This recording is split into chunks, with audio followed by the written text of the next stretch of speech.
Good morning. While Mary was saying she had a cold, I think I'm hypothermic. So if I'm a bit slow, I'll need to warm up. I'm sitting in the air conditioning. But it's wonderful to be able to share with you about Hummingbird House today. And I'd like to start with asking you the question. When you've been at a dinner party as clinicians, as healthcare professionals, and the conversation comes around to the point where they say, oh, and so what do you do? Often you say, I'm a doctor, I'm a nurse, I'm a midwife, and the conversation goes on. And then as people get warmed up and the evening goes along, someone might come back to you and go, oh, by the way, I've actually just got this rash. Or for me, it's going, you know, when I was in labour for 17 days, or the idea of, oh my goodness, when I was pregnant, my feet. I've heard a million amazing stories about birth and pregnancy. I've heard doozies. But I often don't hear about the preparation and the pregnancy prior to that incredible, interesting story. And so because I do have a captive audience of healthcare professionals today, I would like to tell you a story about a recent delivery and the preparation that I wish I had had prior to that delivery. And I think I might be able to finally win that elusive prize of saying, yep, you have won the prize for the birth story that I have never ever heard before, because I would like to share with you how I delivered and a team with me delivered a children's hospice here in Queensland. So I'm going to start with my antenatal history. All back in Africa. I was a nurse and midwife. I was working with an international NGO on an emergency response team. We would fly into a place where there was civil war and support the civilians after the fighting had occurred. We would provide medical assistance, logistical care, healthcare education, and then when the next crisis arose, we would move on. It was absolutely exhilarating work, stretched me to the nth degree, and I loved it. But I also knew that it was not sustainable. And the lure of love brought me home to Paul. Yes, he had hair back there and I looked much younger. This was about 14 years ago. So we got married. Paul at that time was working in education management and I returned to the north side of Brisbane working as a midwife. But very soon after, I started to find that I was getting sort of that itchy, scratchy feeling. The skills and the stretch that I'd had in the developing world were just rubbing up against this first world country, and I didn't know what to do. We weren't ready to have children at the time either, and so in some random moment, I decided maybe we could be foster carers. We've never been parents before, but I'm sure I can know. I've been babysitting, I can do this. So, after 9 months of preparation to become foster carers, which in essence is almost the length of a pregnancy, we welcomed a precious little 9-week-old child into our now family unit. She had a life-threatening condition, and the plan was that we were to provide emergency temporary placement for her. It actually made me feel like it was going to fit quite nicely into my emergency relief job. I would get in, I would do good, and I would get out. And if there are any parents in the room today, you know that that's not how it works. We, over 2 years, began to love this little girl deeply and fiercely. We had the privilege of working alongside some of the most skilled, insightful, caring, compassionate professionals who were able to extend her life.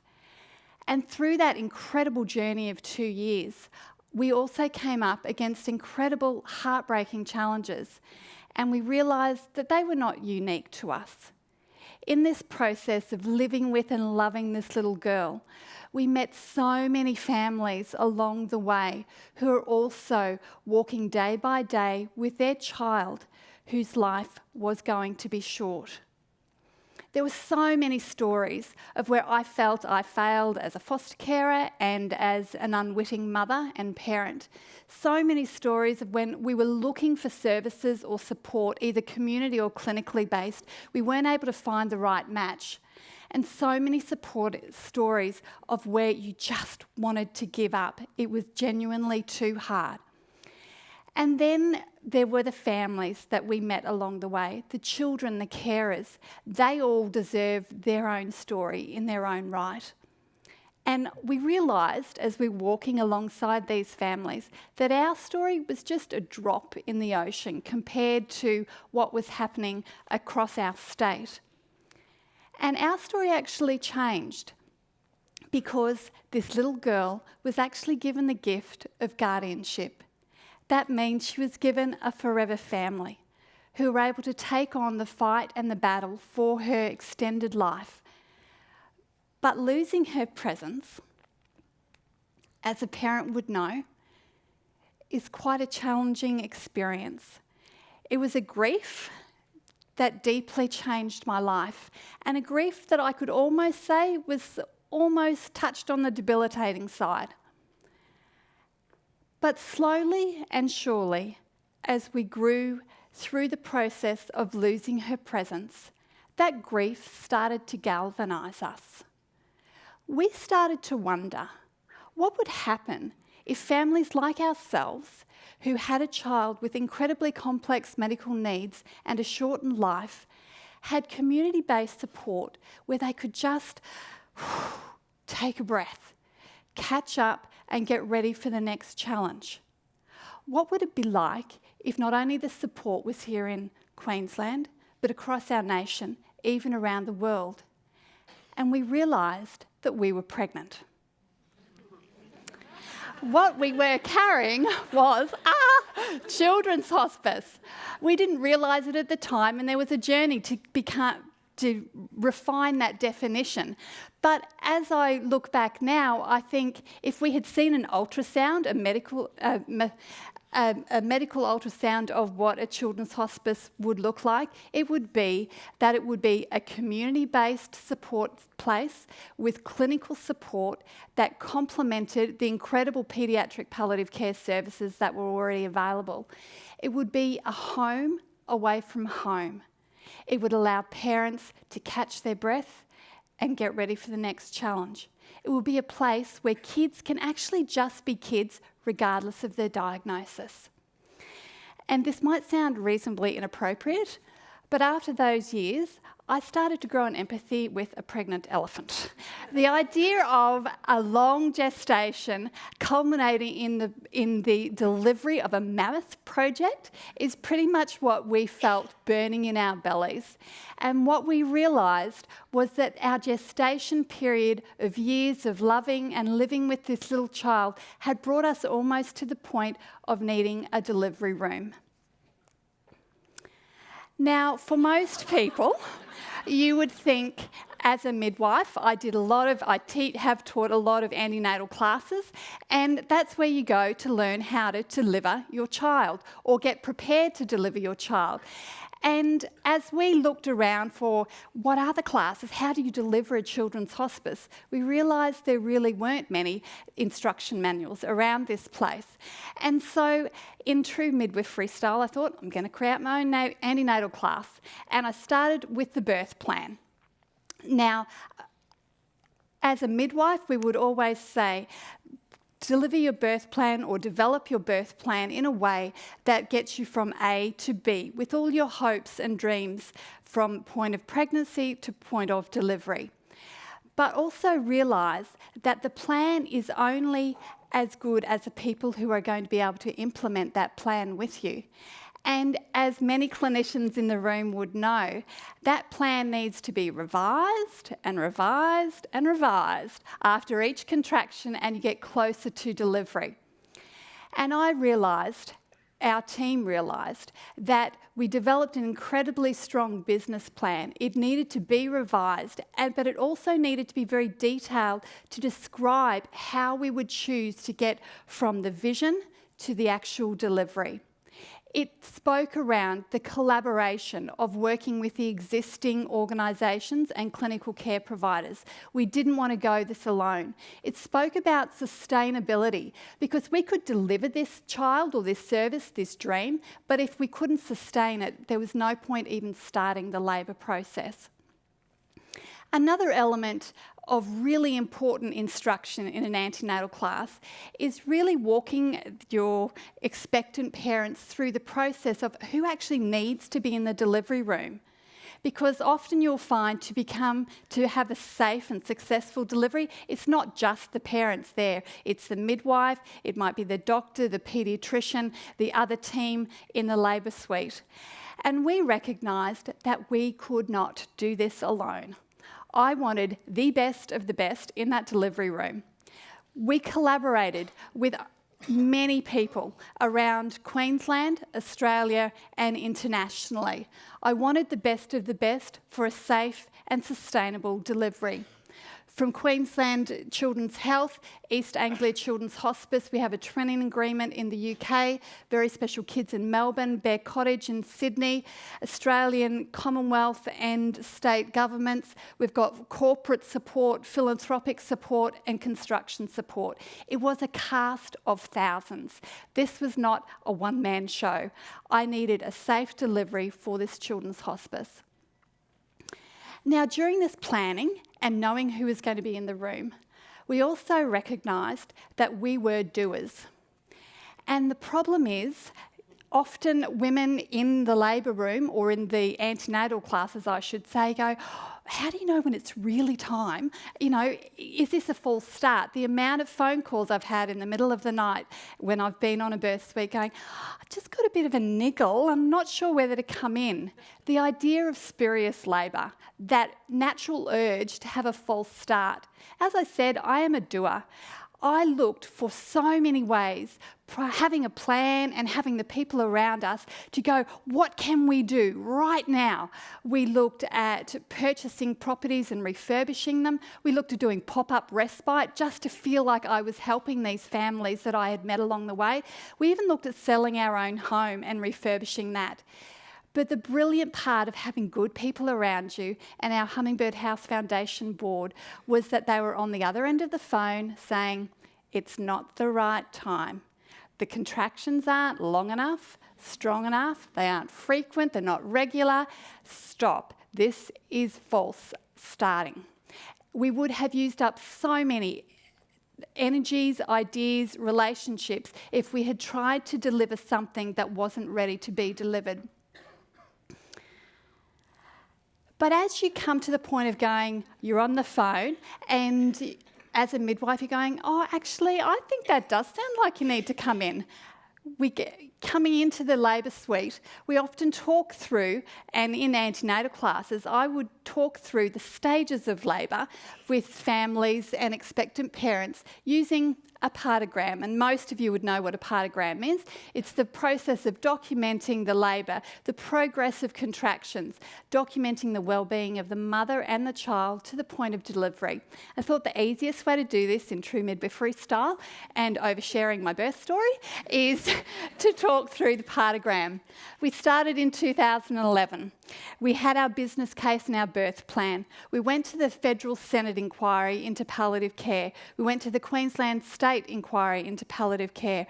Out of those two inquiries, we received both Commonwealth and state recommendations that there needed to be a children's hospice built in Queensland that complemented and worked with the existing paediatric palliative care services. Through those recommendations and further birth plans and revisions of that birth plan, we secured government funding. We secured a partnership with Wesley Mission Queensland. I knew the context. I was pretty expert in going, I know what this feels like, but I needed someone who was expert in the content to actually deliver this. I knew that I couldn't run a children's hospice myself, and so we partnered with Wesley Mission Queensland. Then As it is a charity, we had to fundraise. And out of one article in the Q Weekend, we raised $3.5 million that matched our government funding through 2 individual Queensland donors. Incredible support for what they felt needed to be a community's response to supporting children with palliative care needs. This brought us to I can start to push the second stage, where we had our sod turning with the Prime Minister at the time. And this is where we actually had to deliver this thing. Now this thing, the pushing part, took 18 months of construction with Woolham Construction's industry specialists to deliver what is now actually a licensed private hospital. We went for the top class rating so that we could not only provide incredibly complex care, but we could also access private healthcare funding, and that being part of the birth plan around sustainability. This pregnant mammoth thing that we were delivering has turned into an 8-bed guest in care suites where they have hoisting, they have their own en-suites. We have 5 family accommodation suites, 2 bedrooms and all accessible accommodation downstairs, which can be opened up to house 18 family members at one point. We have internal courtyards, external courtyards. We have a hydrotherapy pool, a bells and whistle bath to just allow children to have a simple experience of bathing with a sibling. Really simple stuff that made such a difference. Now, this was the second stage of labour, which brought us to the birth of Hummingbird House in June 2016. The keys were handed over. But we often forget, and you sort of push it away in antenatal classes and real life as well, there's actually the third stage of labour. You know, you forget, oh, the baby's out, and everyone wants to start taking photos, but there's actually that clean-up process and the review process. You know, people forget to tell you how messy labour is. So, over the next few months, from June to October, we worked through what we call a safe opening. We had simulation exercises between Lady Salento and the hospice. We had education and staff training. We started with just day respite for families to come and get to know us and to feel confident in the care.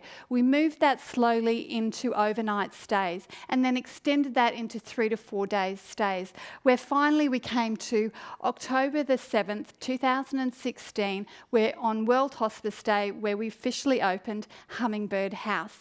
And why I share this photo is because the first people who were through those doors were families, because that's why we created this service. It is all about the family. And now I get to show you the Instagram moments. You know, in labour, I'm really surprised how quickly people start on the mobile phone taking photos, and then they do the filter, and then they clear away all the other stuff, and you get this angelic picture of the baby. You know, this is my Instagram moment now. It is built around the idea of a Queenslander where we welcome the outside in. One of the biggest conversations for families was that they weren't able to just be in a normal space. They were always in such clinical spaces. And we really wanted to keep the kitchen as the heart of the home. Good, healthy, home-cooked meals. So that sometimes food is just good for the soul. Each bedroom that the child has, we call them our guests. They're not patients, they're not visitors, they're our guests because they're coming to a home away from home. With natural textures, we have gardens outside. They can bring the family dog if they need to. We've had a cat, we've got chickens, all sorts of things. Open spaces where there can be group and communal therapies. Our hydrotherapy pool, internal courtyards, so that if kids can't get outside into their backyard, they can come into still a protected space and enjoy the warmth of the Queensland environment. Upstairs, we've had naming ceremonies. We've even had families who want to provide a commitment ceremony, you know, with their child. We've created spaces that can be used by everyone for everything. and also the all-accessible backyard, because the idea is that kids need to be kids regardless of their diagnosis.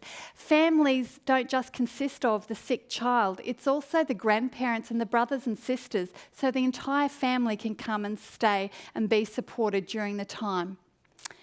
And while I've shown you the wonderful Instagram images, I feel like I have been that person in that dinner party where I've slightly overshared, and I've thought about it a lot and gone, if I could share something different, what would it be? And these are the things that I would have the conversation with the midwife at the table, the things that they didn't tell me before I tried to deliver a children's hospice. And these would be the takeaway things that I would encourage you that if you have a dream, if you have something that has been percolating, growing in your belly, and you've had a long gestation period, these are the things that I would say, just take note. And because in antenatal classes, you often find, and excuse, I don't mean to be sort of a blanket statement, but pregnant women can forget pretty quickly. I've been one of them, I know it. So I often do those takeaway tips just at the end of antenatal class. And these would be my tips. Know your dream. You are the one that is carrying your dream. And if you're carrying it, highly likely you're the one that's actually going to have to deliver it. That's what it's about when it's your dream. But also know that to have a safe delivery of that dream, you probably need a lot of other people around you. And collaboration is one of the safest and quickest ways to get a dream birthed. You also need to know that you can actually take a rest between contractions. That's why they stop and they start. I found that I was pushed by the urgency. I've got to deliver something. Don't succumb to urgency with your dream. Let it percolate. Let it come at the right time when you have good people around you to go, yes, this is now on the end of the phone. Come into the birth suite. You're ready to give birth. Also remember that labour and delivery is messy. Yes, I can show you my beautiful Instagram images, but oh my goodness, some of the things that came prior to that delivery were quite extraordinary and will never see the light of day. The other thing that often we don't tell anyone in antenatal classes is actually how painful and how sore you can be, not only during labour, but actually after delivery. If you think about when you're pushing a human being out of your body, there's a fair bit of effort. That's why they call it labour. To deliver a dream takes flippin' hard work. But at the end of that delivery process, they also don't tell you what that sense of overwhelming love, overwhelming satisfaction, overwhelming sense of, I've welcomed you into this space. I have been part of giving life to something that is incredibly beautiful and incredibly important. And that is the benefit of that labour process. As a midwife, it is such an exceptionally precious role to play in the birth of someone's child. And as a midwife who has been part of a collaborative team who has delivered a dream, a children's hospice, I always come back to the fact that it's actually, what is the why? Why was I in that delivery room? Why was I doing what I did? It's because of the families and the children that needed this type of care. And I always finish my antenatal classes with a wonderful story about the Chinese red thread of destiny. I don't know if anyone's heard it, but there is this lovely legend that when a child is born, they have a red thread wrapped around their finger, and that thread connects to all the different people that they will meet in their life, whether they need help, whether it is about friendship, whether it is about conflict. It can be tangled and it can be messy and it can be long, but those connections are made for a purpose, to bring them to the end where they are the best version of themselves. And when I think about my birth story and my preparation story, my antenatal classes, it's summed up beautifully in this red thread of destiny. Because there was a little girl who was born, and her red thread became a heartstring for me and so many other people. Her red thread connected us locally, nationally, internationally, across clinical sectors, construction sectors, political and government sectors, philanthropy, community, and it has resulted in one of the most precious life-giving services that I've ever been a part of, which is Hummingbird House. Thank you.